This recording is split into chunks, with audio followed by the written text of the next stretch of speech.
Alright everyone, welcome back to another review, and this time we're going to be taking a look at Red Dragon. Directed by Brett Ratner, written by Ted Talley. Now, Red Dragon is pretty much a readaptation of the actual book Red Dragon, which makes this a quote-unquote remake of Manhunter. So if you've seen Manhunter, you know the story of Red Dragon. Will Graham, retired FBI profiler, comes out of retirement to help catch the Tooth Fairy, who had murdered two previous families, and he has a month to unravel the mystery, find out who he is, and try to stop him.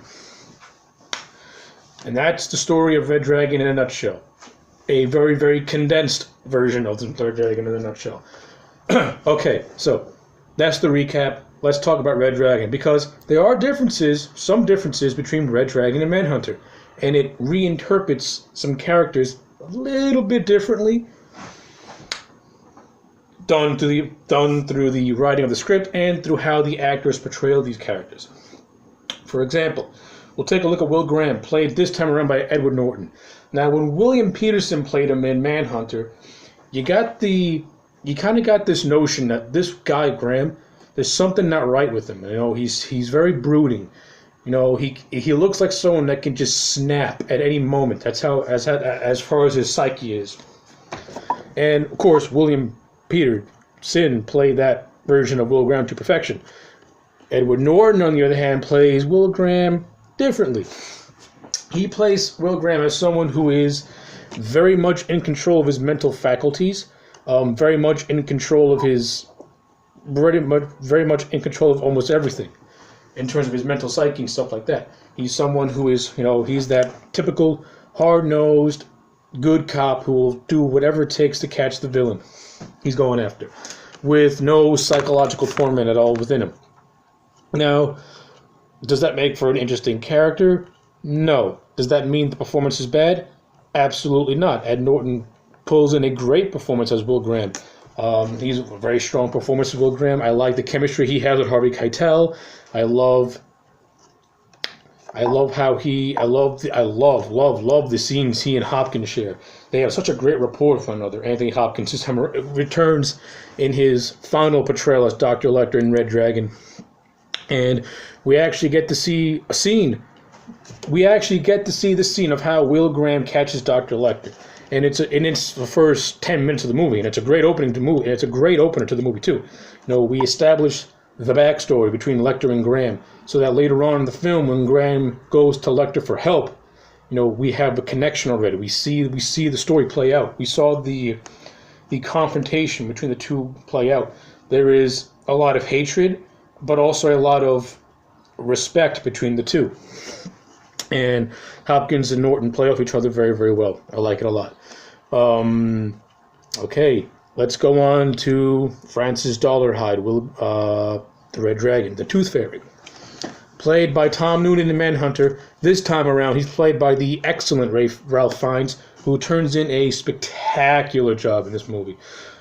Ralph Fiennes steals every scene that he's in. He's fantastic as Dollarhide. I dare say he is, acting-wise, a little bit better than Tom Noonan, and that's saying a lot, because I really do like Tom Noonan's portrayal as Dollarhide. But I think Ralph Fiennes overall is the better actor. He just has such range to him, you know what I mean? And he has like these very subtle nuances to him too. It's like he can seamlessly transition from being Francis Dollarhide to the Red Dragon, and you would never notice it because he's so sly about it. And there's a lot of scenes where like he just switches on and off, back and forth very subtly, and you never notice it. He does it very, very, very well. I love the chemistry with him and Emily Watson, who plays Reba McClane. The best part about Red Dragon is that the relationship between Reba and Dollarhide actually has time to breathe, and it's not condensed as it is in Manhunter. In Red Dragon, their scenes are spaced out, and they actually have time to breathe, and you have time to process everything. Whereas in Manhunter, it's pretty much this 10-15-minute segment of the movie that condenses their entire love story all within a short time frame. And it's really hard to connect to those characters because of that. But in Red Dragon, like I said, it's more spaced out. It has time to breathe, and you actually get to feel the connection between Dollarhide and Reba. And of course, Watson and Fiennes have great chemistry together, and I just love seeing them share screen time because they're so good, and the relationship is very tender to me.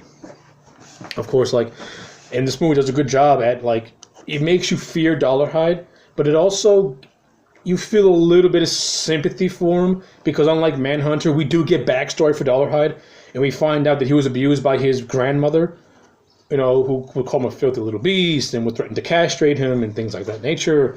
So he's a very damaged mind in this movie, and you actually see the conflict of his good side conflicting with the Red Dragon side of him, and those two personalities are constantly at war with one another, and and you can see it tearing him apart, but it's done very, very subtly, and Ray Fiennes does a good job at conveying all that. But there is just one really, really good scene where he's just in his attic with a shotgun.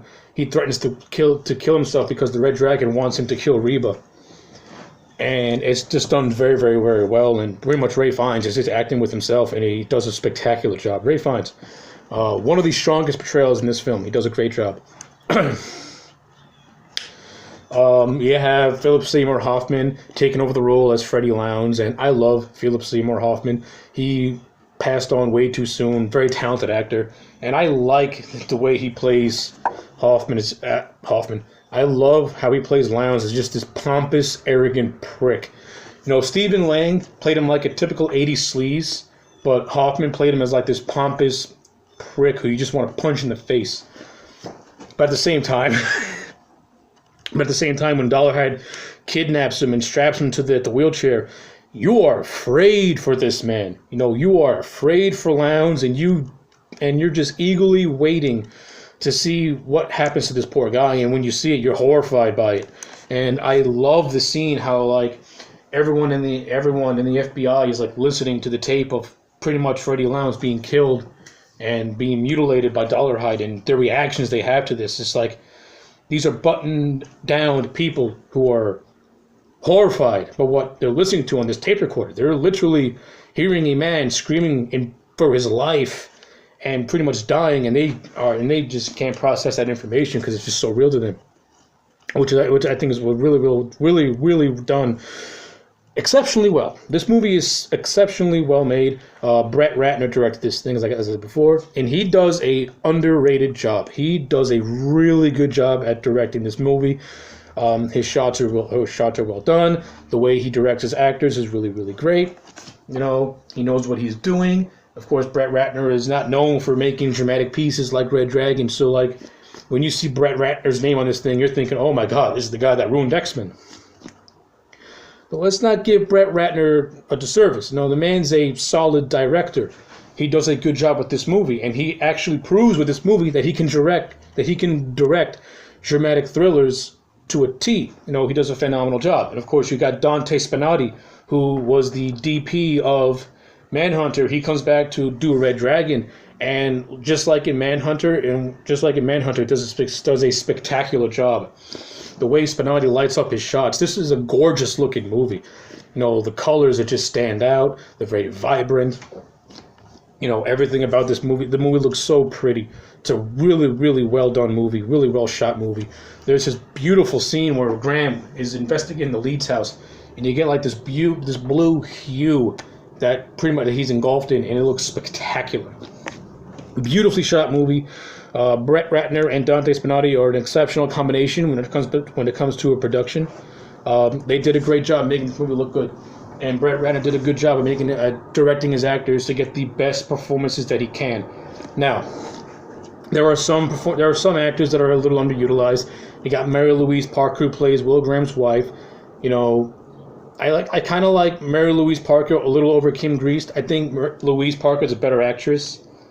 And I think that, she, and of course, Molly, Graham's wife, has more to do in this movie, particularly in the end, where she pretty much helps Will Graham take down Dollarhide. And I want to talk about the end for a little bit, because the end is different than Manhunter, because the end pretty much adapts the book, where Dollarhide fakes his death by shooting an already dead body. He sets his house ablaze. He's thought to be dead. Then we find out that Dollarhide's not dead, and that he's actually he's actually in Florida about to kill Will Graham's family. Now, prior to the events in this, there was this whole, thing with a letter where Lecter pretty much gave him Graham's address. That's kind of like an option to go after. All right, so anyway, we get this big showdown, and I like the showdown in Red Dragon over Manhunter pretty much because in Red Dragon, it got psychological. Graham got into Dollarhide's head, and I like that over the big romp that was in Manhunter. Not taking anything away from that scene in Manhunter, but I think Red Dragon does it so much better because you actually play on Will Graham's experience as someone that can get into the mind of a serial killer to find out what makes him tick. And I like how he did that, and I like that psychological hook at the end where he got into Dollarhide's head, which pretty much, distracted him, which led to his ultimate demise. So that was all done great. So yeah, and of course this movie has a lot of references to Silence of the Lambs with the ending, seeing Chilton tell Lecter that a woman wants to see him. He says, "What's her name?" And we find out, of course, that leads right into Silence of the Lambs, if you're to watch these things in chronological order. Yeah, so anyway, those are my overall thoughts on Red Dragon.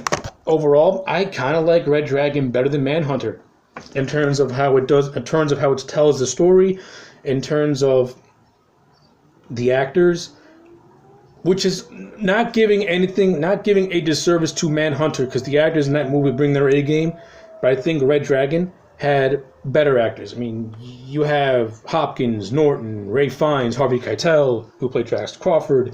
These are heavy hitter actors, and for a movie like Red Dragon to get this kind of ensemble, that says something to the material that they're working with. And every actor in this movie, to me, gives it their A game, which is why I have to give Red Dragon a solid 10 out of 10. This is a great fucking movie. If you have not seen Red Dragon, see it. It's really, really good. If you want to see it back-to-back with Manhunter to compare and contrast, you can see that too. Like I said, there are a lot of similarities, but there's some notable differences too. And to me, each movie stands on their own 2 feet. So yeah, those are my thoughts on Red Dragon. 10 out of 10. Like, comment, and subscribe to this channel and video. Also, if you like professional wrestling, subscribe to my wrestling channel, which I provide a link for in the description box below. Thank you and goodbye.